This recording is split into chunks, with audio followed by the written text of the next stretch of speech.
Want to know how to use Figma through ChatGPT? Well, no worries. In this video, I'm going to show you an easy step-by-step guide on how you can do it. It's super simple and under a minute, so let's get straight to it. Now, first things first, simply open up your chatgpt.com website or your application. And once you're done that, you should be provided with this interface right here.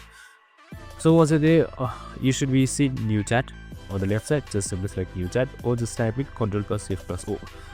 So once you have selected that, here you should be seeing your text prompt right here or your chat box. Just simply select it. So once you have selected the chat box, just simply type it @ and here you should be seeing Figma. Just simply select Figma, select enter if you want more information, or just simply start typing your prompt and it should help you building a Figma site or help you with Figma application itself. And that's it. I hope this video helped. If it did, make sure to like, subscribe and tune in with us for more of these videos. See you in the next one.